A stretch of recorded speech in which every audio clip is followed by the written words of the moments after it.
Evening,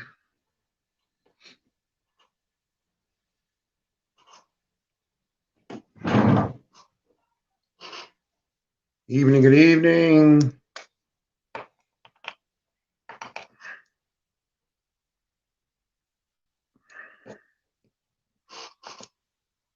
Get my ears in here. All right, good evening. Sorry, we usually like to be here a minute or two early, but we up in here. Up in here.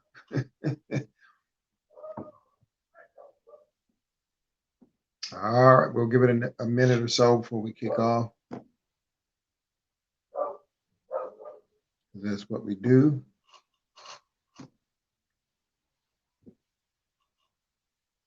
As a matter of fact, while I'm doing that, I get this question, and rightfully so, from time to time in regards to the new job. Things are now moving forward.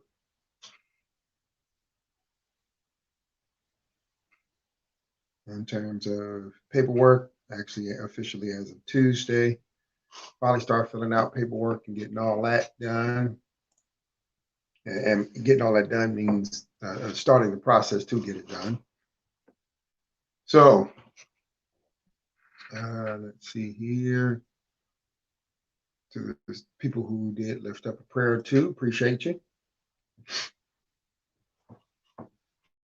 And sure enough, things are moving. We'll get TB tests and things done tomorrow. And done just means my end. Of course, that doesn't mean it's completed. It just means I fulfill my responsibility, and then the company has to do what they do and send it off to whoever they send it off to, and they got to go through the process of and all of that. So anybody who's done any kind of service jobs, is how it works. So I'll do my part. I don't know why it looks yellow. I don't remember it looking yellow before. I don't what that's about. But anyway, so I'll get my part done as I'm able, and then, I have to leave it up to the company. But we are moving forward as of Tuesday. Went in today, put another few hours in. I'll go tomorrow to the doctor and do all that kind of stuff with TB tests and drug screenings and blah, blah, blah. And then I'll be back in on Monday to do some more paperwork. So it's all kind of stuff that has to be done. A significant amount of stuff that has to be done. So thank you again for those who have put up prayers and so just to kind of give a quick update on that, let's get to our topic. Me, I'm not going to delay. We're going to get right into it. Excuse me, my voice is a little raspy. Weather change just does me in. There's nothing I can do about that, but just live through it, basically. I'm actually pulling up the write-up I did for this week. I didn't put all this information in because I'm typing into a little cell phone that I use as my camera when I'm at home. So I don't type too much in. These fingers are a little on the fat side. So not too much typing in there. And feel free to jump in, but I did want to say this. Now, everybody's individual situations are individual, right? So understand, as I get into some of this, I may give examples. Now, I'm going to say this in the beginning. I'm probably have to say this in the middle, toward the end. Everybody has different experiences. A lot of people have had to do this or are doing this, of raising what I call other people's children. I've been a step parent in two separate situations, 5 children total, 3 and 1 to one another. And so this is not uncommon. Step parents, adoptive parents, extended family type situations, guardianships, child protective service situations where you don't necessarily have full custody, the children have just been taken from the parent and they're kind of housed with you until the courts figure it out. So there's so many different scenarios, right? And then, of course, then you don't have the courts involved, but just grandma seems to always have grandkids. Typically you don't have that with grandfathers, but You have a grandparent who's basically the guardian of the grandkids, but it's not through the courts. That's just a family arrangement. Good evening to you. Good evening to you. So there's all kind of different scenarios. Uh, yeah, yeah. There's all kind of different scenarios, and so I'm not going to try to get too specific. I'll give examples, and so those examples may not sound like your situation. So don't hurt me. Well, Gabe, what about yeah, that too, and that too. Now you chat, share, let's chat, let's discuss. I can see the comments on YouTube and on Facebook. I have them both up. So let's interact. You can interact with each other, by the way. It's not just an interaction with me. Let's get into it. Let's get into it. Now, I deal with all these subjects, and I'm gonna have to clear my throat from time to time. Please excuse me. I deal with all these subjects from a community standpoint. And the reason why I do is because I'm always conscientious about community building. Now, remember, here's the working definition. Community is you plus from in your home out. Community is not you. There's no such thing as community of one. The word implies more than one. So there can't be a community of one. So let's make sure we're clear on that. The next thing I want to mention is when we're talking about these subjects from a community. I have no idea why that's orange, but anyway, from a community standpoint, I also want you to keep in mind that it doesn't mean that the community necessarily surrounds you. You may just be a part of the community, which of course typically is the case. We're a part of communities. Now, there are the big mama, Medea type situations, like a Tyler Perry movie, where one person seems to be the central hub of a community, but that's not always the case, right? You may not be the central figure of your community. You may not be, even though you're grown. It doesn't mean that you're the central figure of the community. And that's not evil or bad or good or evil or whatever. That's just true. Now, you may be the central figure. And the reason why, and I haven't brought that up before, but the reason why I'm bringing that up is because that can play a part on how you see a subject like this. I know people who work in child protective services, Texas, California. Do I know anybody here? No, I don't think so. In Louisiana. But I know people who are in that industry. I've talked with them, in some cases very detailed, kind of their feelings, their sentiments, what they're up against, stuff like that. It's a tough road. It's a tough road. And I know we have our feelings about things. I have engaged those individuals from a different perspective. Won't get into all of those types of things now, but I can tell you, like social work, tough road. It's tough road. And everyone I've ever talked to will tell you they don't want to take children out of the home. Now, what that means is, think about the subject we're talking about, because they don't want to take people from the home. They don't want to take children out of the home, child protective. Then that means they may stay in those environments longer than we would desire. Let's just be honest. But unfortunately, and I have talked to those who have had to remove children from the home. Now, you know me, I don't mix words.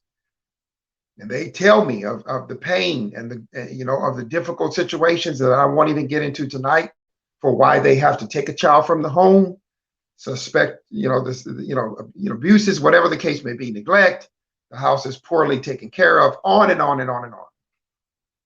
So that means when the child comes out of the home, the child has to go somewhere. And hence our subject. So let's just start with the heartbreaking one.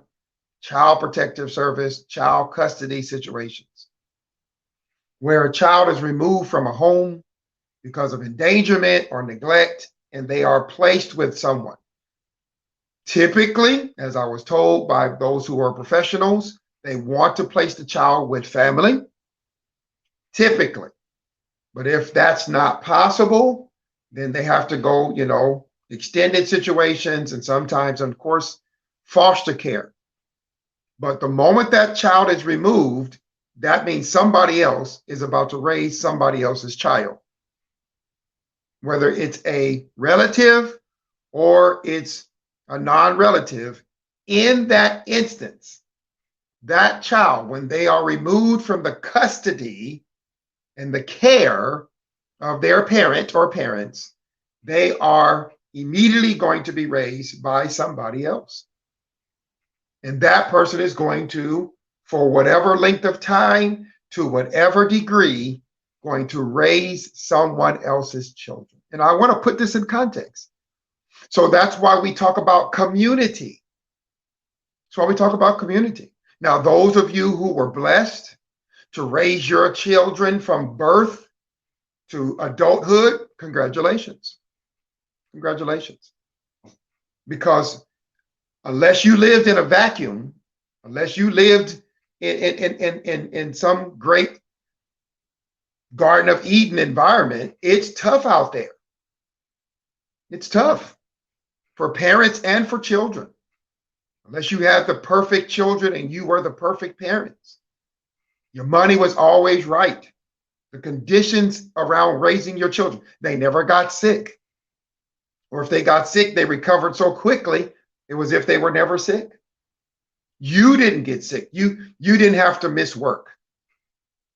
You didn't go through a divorce, a separation. You didn't go through losing your job. You didn't have to, while you were raising your children, bury a parent. You didn't have to relocate. Those are the perfect circumstances. And let's be honest, most of us can't say that.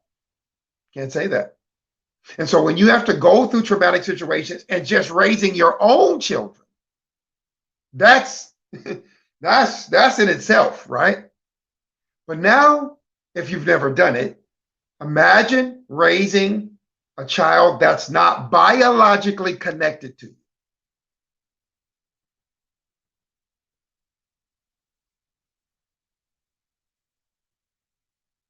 I'm not going to rush. I want this to simmer. I think we need to let this one simmer. And if you're done with raising kids, again, you've raised only your sons, your daughters, whatever, cool. But take a minute and just for a moment, imagine the difficulties, the struggles you had just to raise your own biological. Drop in there a niece, drop in there a nephew, drop in there a second cousin who is a child, drop in there a teenager who is your niece or nephew, right? And they are raging out of control with your sibling, and they ask you, can you take them on because they don't want to go to Child Protective Service? We're building now. So can you take this child because I don't want to hurt them? And they're not kidding. They're not kidding. And they've been battling with their son, your niece, your nephew. They've been battling with their daughter. They've been at each other like two grown men and women who are just at each other. And so, big bro, big sis, can you take your nephew, your niece? Mom, can you take your grandson or granddaughter? I've had it up to here. I did some things I'm not proud of, and I'm just afraid I'm gonna hurt them. They're gonna hurt me. They're gonna hurt their siblings. Can you take them? You know me, I don't mix words. We're already there. And so whether it's Child Protective Service, whether it's just between family members, imagine finding yourself in a situation. We haven't even got to marrying somebody with kids. Just find yourself in an emergency situation, in a I've had it up to here circumstance. Please, somebody get this kid, lest I go off. Let me add another one. Let me add another one. Because of COVID, this is real. Somebody dies. dies. I've seen more than one account of both parents dying of COVID. And now family is scrambling and everybody's got to try to figure out who's going to, and one family, I think, have 5 kids, which the 5th kid was basically surgically removed from the mother, who was actually dead, and kept on life support till they could get the child from her body before they let her go on from this life. They had to keep her on child support because the child was near birth, though she had died. 5 kids right now, either one, the articles, didn't do a follow-up. So I don't know. I don't know if one person got all 5, including an infant, or did they get dispersed? I don't know. Why is this subject so important? Well, I think you probably should figure that out pretty easy, right? Because there's not just the children involved. So the children are very important. Stay with me. I'm not going to really focus on the children because everybody kind of knows the children are important. But what about the grown people? What about the ones faced with the decision on whether or not to take these children in? What about them? Most people are going to speak to being prepared to take the children. But who's speaking to the grown people who either are facing the decision now or they've made the decision to take somebody else's children into their home? Now, let's deal with it, right? Gabe, it's family. You just automatically do it. Doesn't matter. It's family. No matter what, you do it automatically. Okay? Okay. I've heard that. I've experienced that. My cousins, right? Moved in with us. I was 7, 8, 9 years old, somewhere in there. While I don't altogether disagree, stay with me. Don't get mad. Stay with me. I do have some concerns about that. I understand the situations tend to be dire. I understand that that's a philosophy that many, particularly in the African American community, of course, we're not the only ones, but I know us very well. That is a very old viewpoint. And I get why people have held that viewpoint going back historically. I won't get into that. Because you protect each other and all of that kind of good stuff, your family, that's what you do. But let me ask this question. And if you don't feel comfortable with answering because you're afraid family might find out your answer, hey, I respect that. But I'm just going to ask the question and let's just think about it together. Have those situations always worked out? Oh, I know it's a rule. I know you automatically do it, but have those situations produced healthy, grown adults? Is it always true that, hey, if family is in dire need and they need you to take your niece, nephew, a second cousin, that it always works out? Now, again, if you're uncomfortable with answering, don't answer. But if I got anybody out there who's got a little bit of tough skin, who doesn't mind speaking the truth, I get the sneaky suspicion that somebody might know of one incident, maybe more than one, where things did not necessarily turn out well. That's rough. I don't blame you for not answering. I don't blame you. But even if you're watching this back, you can type in your answer in the comments. I'll read them. But I just want us to think about this for a moment. Yes, the rule is, Gabe, no matter what, you take in your grandkids, you take in your niece, you take in your nephew.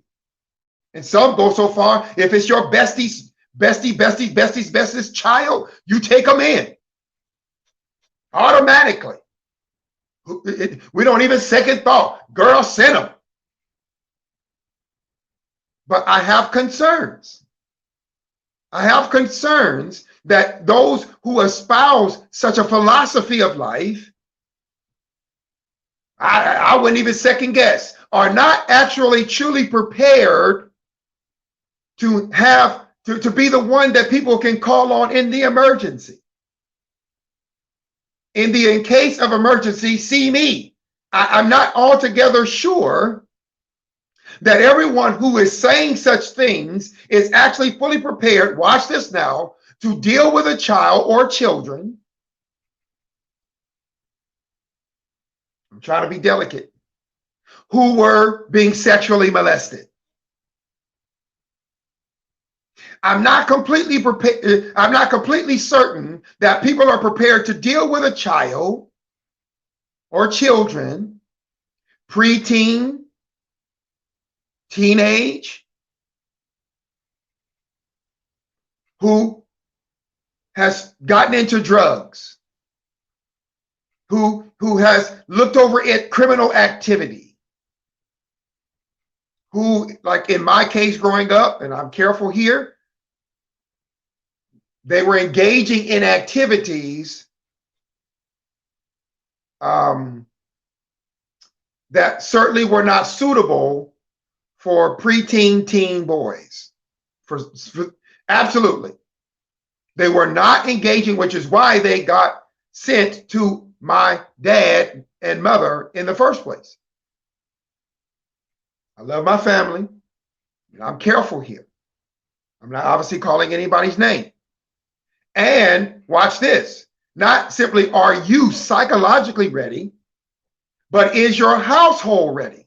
If you have kids yourself, if you have a spouse, if you have a job that is highly demanding, it don't matter, Gabe. You just make it happen. You make it work. But you got to work, because if you don't work, you don't eat.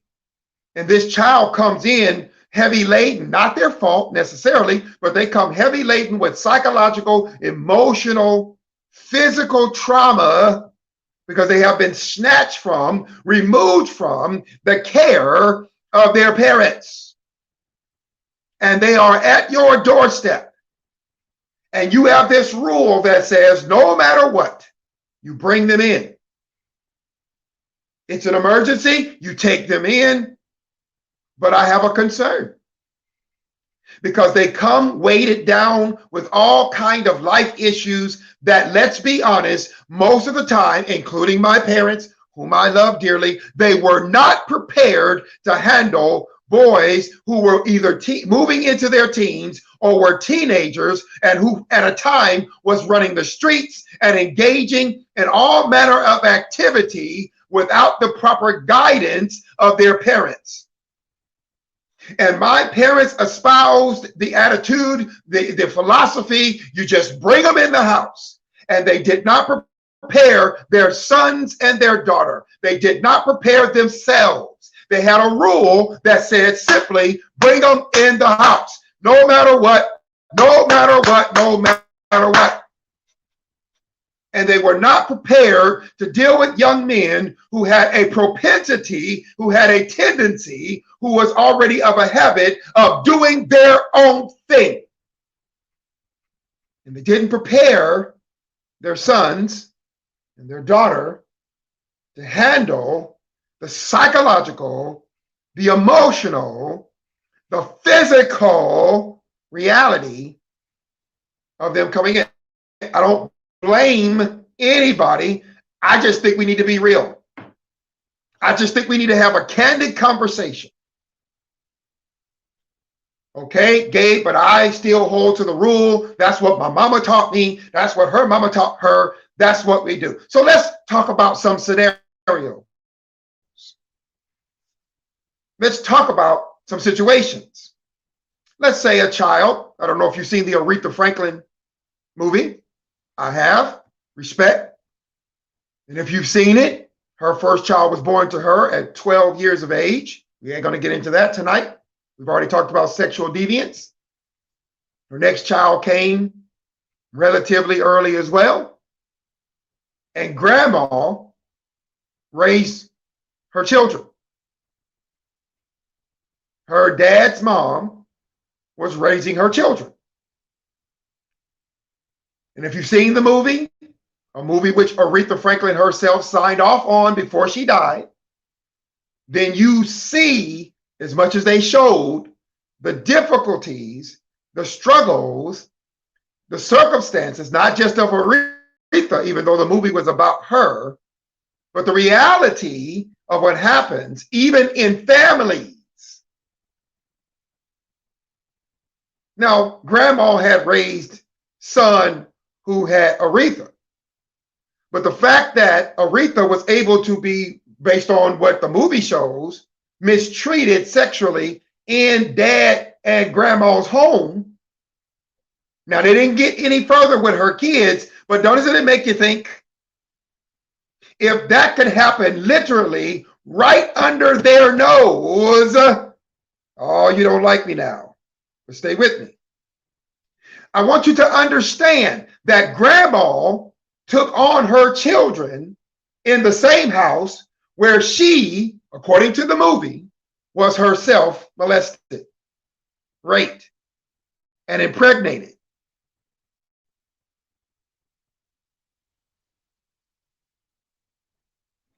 Why is this subject so important? Because of that reality.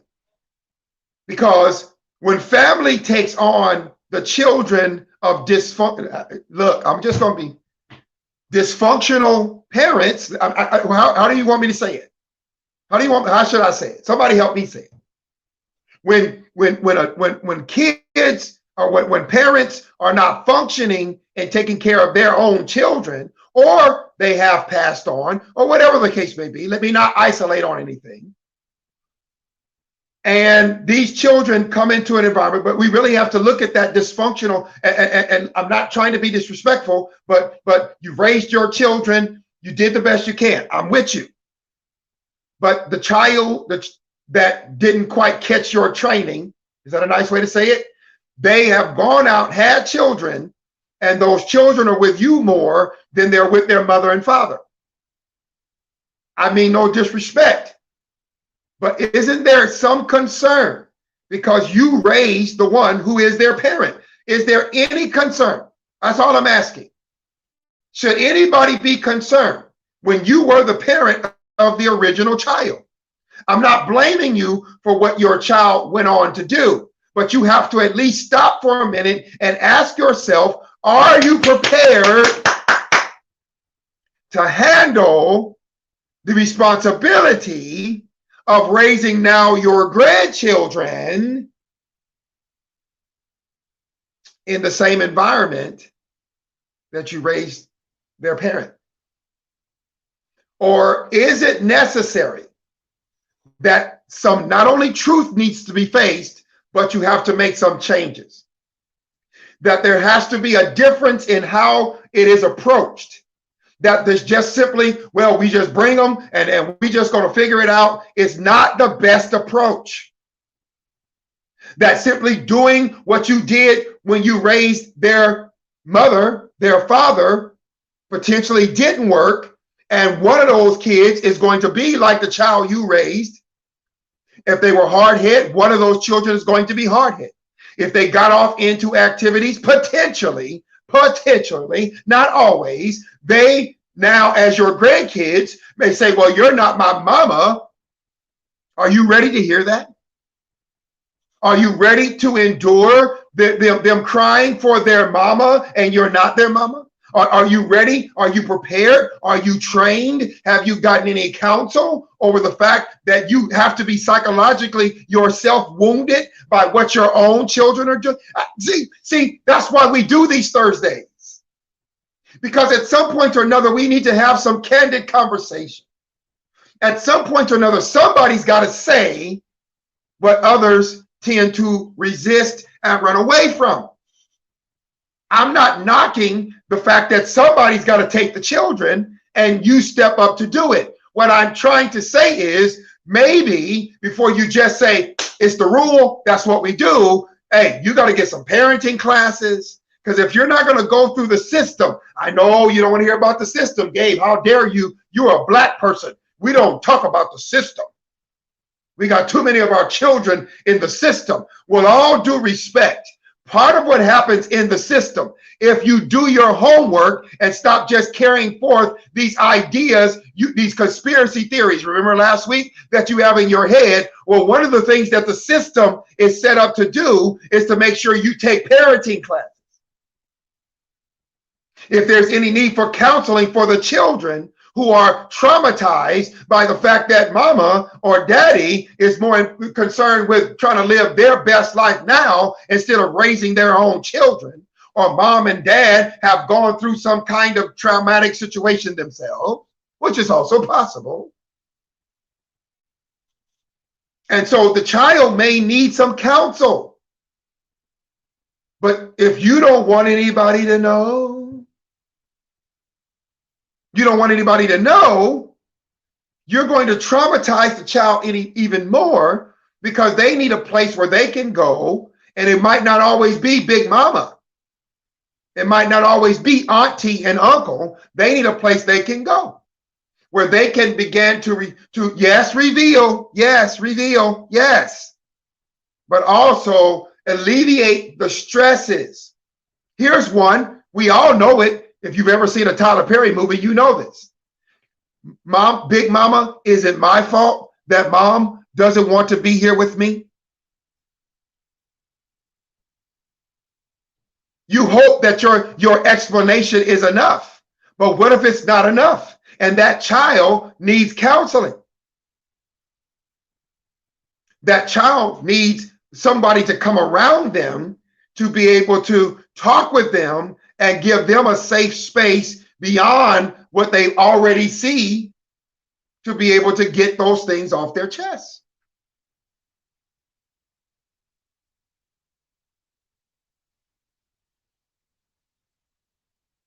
Enough of that. I'm just putting some stuff out there tonight.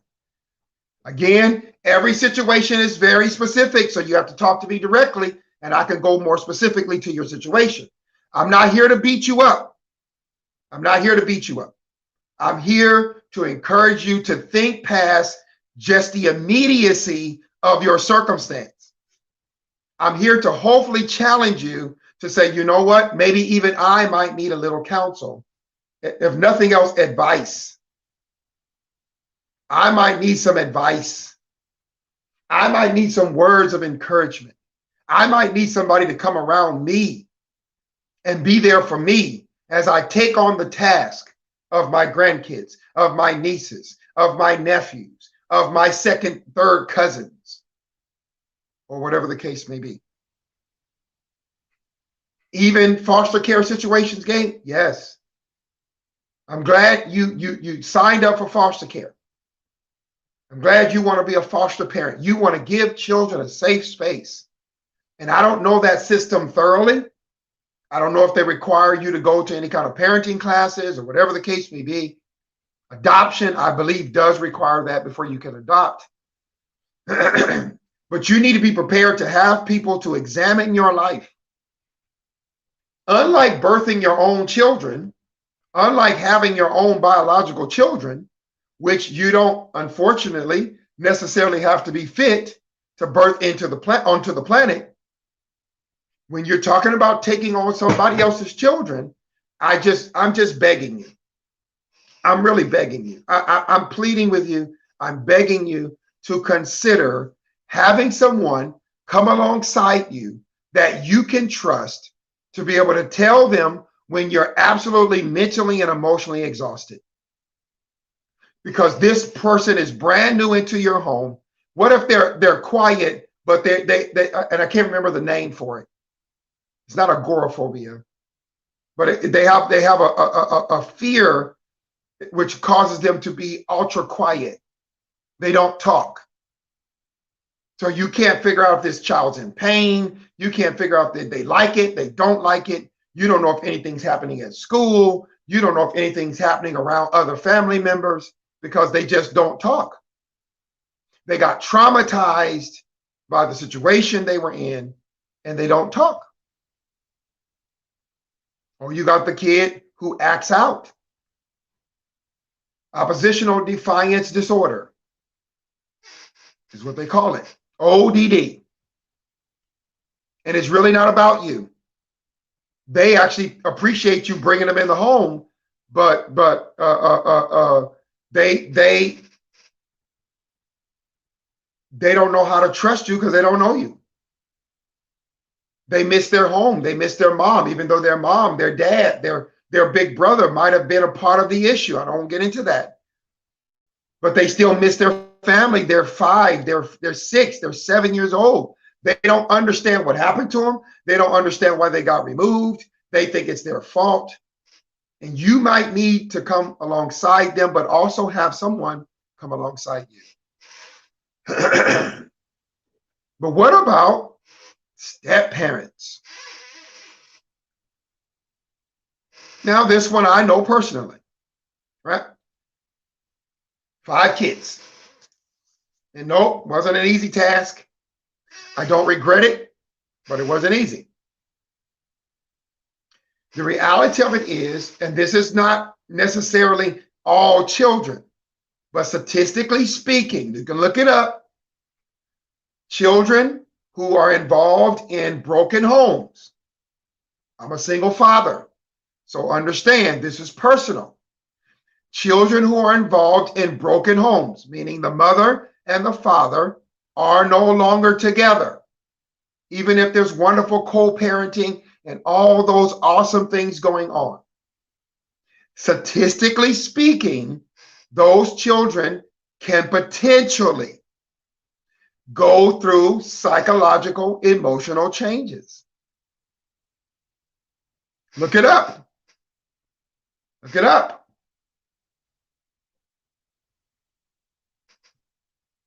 Now, you don't shoot the messenger. I'm just communicating to you what the studies have shown.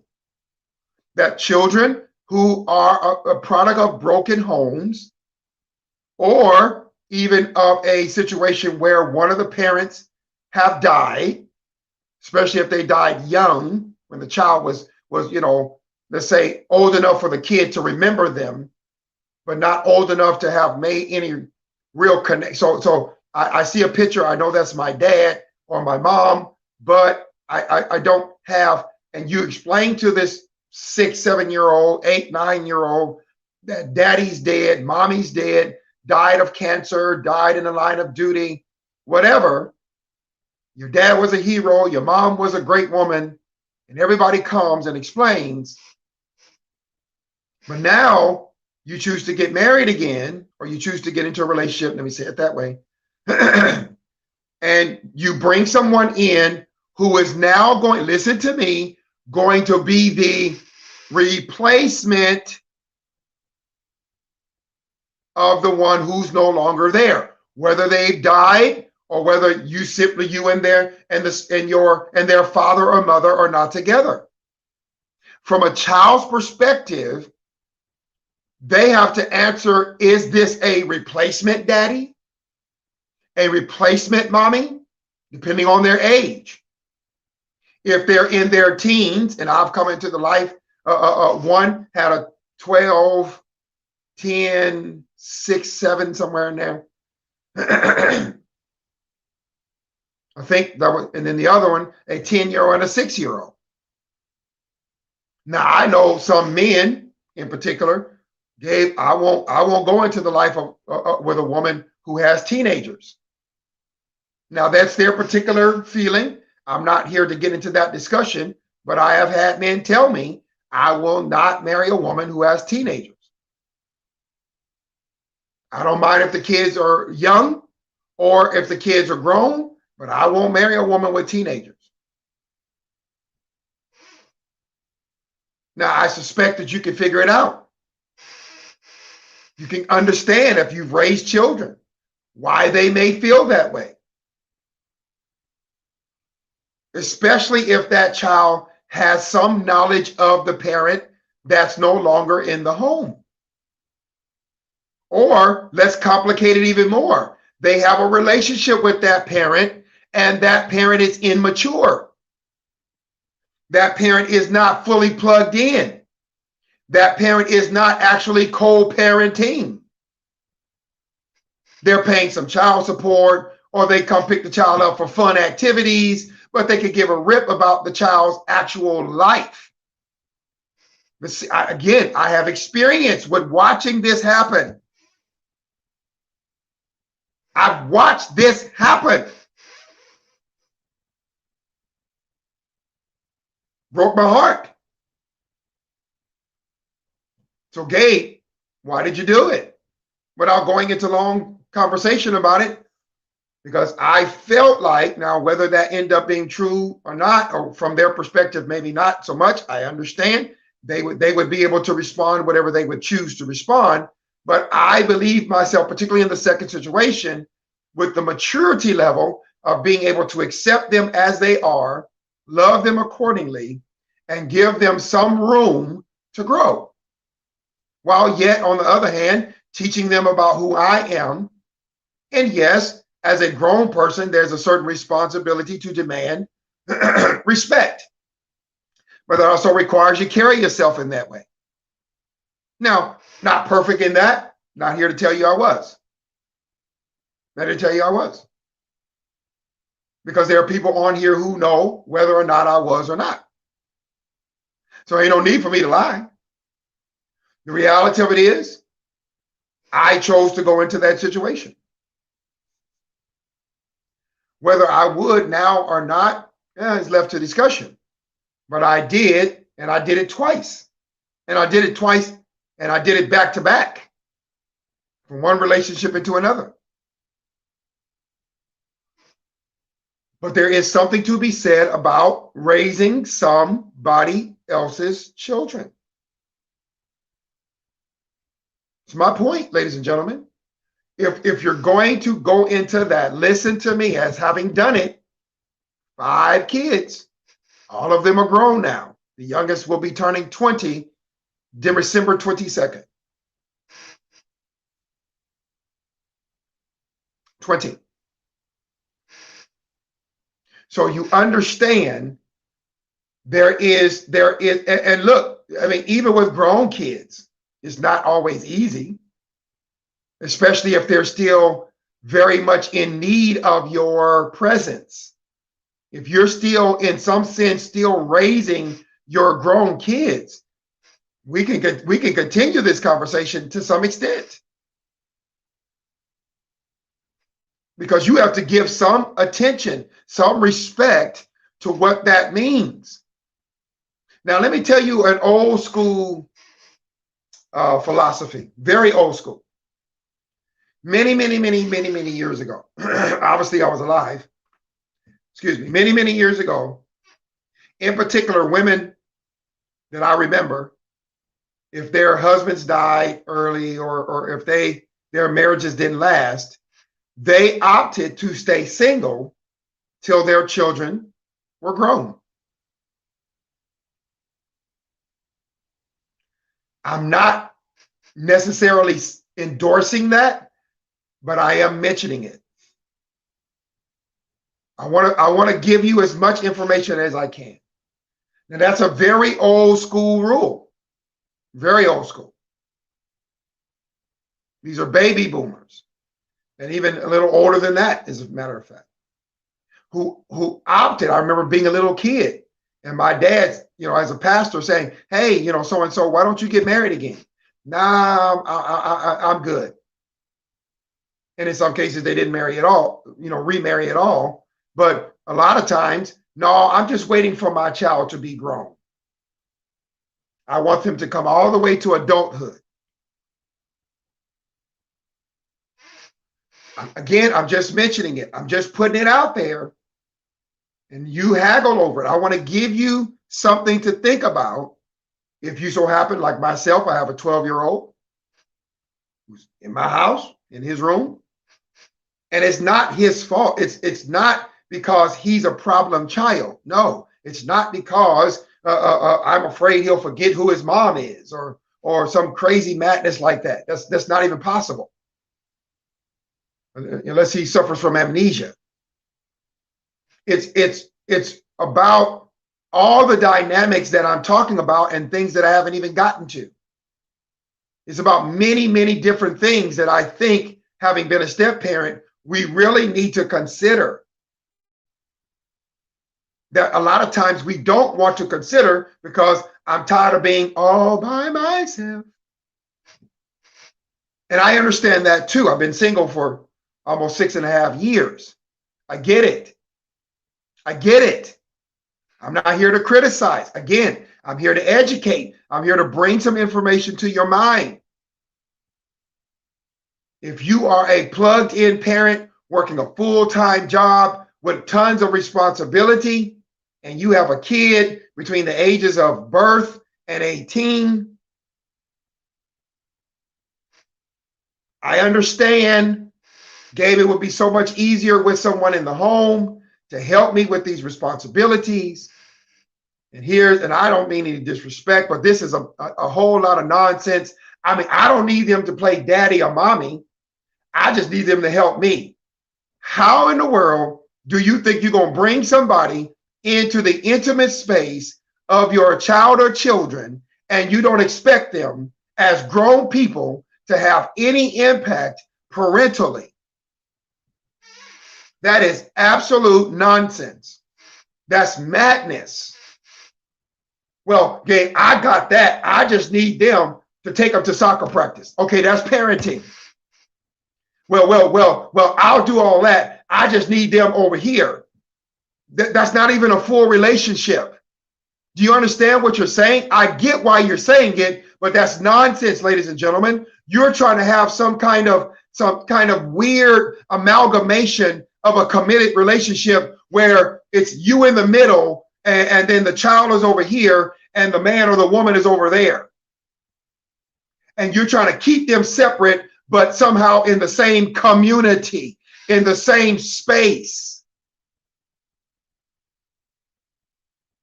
What? You do understand, men and women, if you get married with grown children, unless you don't talk to your grown children, your new spouse will have influence and impact to some degree on your grown children because of how they treat you. So do you absolutely think it's possible? And maybe somebody has a testimony you want to share. That Gabe, I was able to successfully do it. Oh, yes, it got stressful, but I literally kept my new husband or wife away from my children. And they was okay with it. Hey, if that's the case, more power to you. But I can tell you from my perspective, no. So if I was to get married again before my child is grown, she better come in fully prepared to, when he is in my company and therefore in hers, to be motherly. Yeah, I said it. I don't mean he gonna call her mom, but she's going to interact with him as a grown woman married to his dad, i.e., mom. Period. So, dad chooses to be single until he's in a place of independence. That's Gabe's philosophy. There's a whole lot more to that I won't go into. But let me just make sure I've covered my bases. And if there's one I missed, somebody let me know. But I want to encourage you to understand the ramifications of raising somebody else's children, especially when they come from different cultural, ethnic, psychological, emotional, even physical backgrounds. What do you mean by physical? What if they have medical issues? What if they have medical issues? I'm going to take this child on, his family, this is what you do. That child comes from attention deficit hyper disorder to ODD, to being in a wheelchair, to seizures, multiple dystrophy, muscular dystrophy, excuse me, and all kind of potential situations. And you bring this child in, because that's what we do, Gabe. That's what we do. Are you prepared to handle? Here's another one. I got about 10 minutes. Are you prepared to handle the involvement, disruption of the other parent who's not in the home? How about grandparents? Are you prepared to have them? So, you know, you marry this man, and now because your mama don't like him, she's running interference, and she's getting all in your business, and she's talking to her grandkids, and she's souring the grandkids against the man you chose. Right or wrong, I'm not here to, again, I'm not going to get into that. I'm just giving you the scenarios to consider. So if you're going to bring somebody in to be with you and a part of your children's life, or even your grandkids, I guess if you're raising your grandkids, you've got to consider all the scenarios. At least do this one thing for me. Think it through.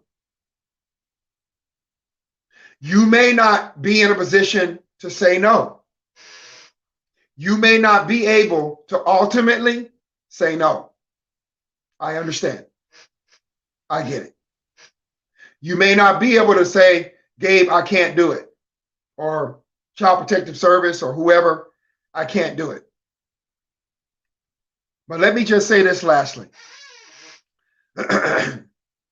Please, please, and I know this is a hard one, don't make the decision from a position of coercion, from a position of guilt, of being embarrassed, shamed. Now, you know you didn't take in your grandkids. Please don't do it. Do it because you love them. Do it because you truly feel like you're equipped. Do it because any other reason than coercion. Well, the courts told me that if I don't take them, you know, they're gonna get separated. So you know, I guess I got to. You know, I don't really have any. I mean, I love my grandbabies, but you know, I guess I got to do it. Do you understand that those children are going to feel that? Do you understand that they're going to feel that tension when you get frustrated because they're being kids, because they're being children? I got a son. I know what that's about. He's a kid. He does kid things in kid ways. And I get frustrated. I get upset. I become sad. But I also have good days, great days. But when they're not your children, it can get really, really, really, really hard. And if you're not prepared emotionally to handle it, it's going to show. This kid has already been stripped from their home. So now they're living with you, or they're potentially going to live with you, and your frustrations and your anger with their parents, or whatever the case may be, with society, with the fact that you have to jump through hoops with paperwork because you're not biologically tied to the child. And if you flip out every single time you have to jump through some hoops, you might not be the one. You might not be the one. It may not be you who should step up to that plate. It may not be you. Hear me now. With all due respect, it may not be you. Well, that's my talk. I hope it's helped you. If you know somebody on your Facebook page who can benefit, please share it. Get it over to them ASAP. Tag them. Tell them to follow me on YouTube. Like, click, subscribe, hit the notification bell. We got more topics like this and others coming up. Excuse me. I tell you, I just want to help as many people as I can. And I'm willing to say the things that are tough, that are hard, that are difficult. Not because I'm trying to be mean, not because I'm trying to get a bunch of likes. Matter of fact, I don't suspect to get a bunch of likes, but because we all know at some point or another, somebody's got to say what needs to be said. And so God chose me to do this, so I do it. I did the same thing last night at Bible study when I taught. I have to say the things that are hard to say, that are hard to swallow. It's my lot in life. I take it seriously. Good night, sir. So I love you. I care. I'm here for you as best I can be. Contact me if you have some questions, concerns, what kind of counseling maybe you need to seek if you already are in the situation or if the situation is pending. Get help. Get help. I gave this advice just yesterday, and I'll end with this.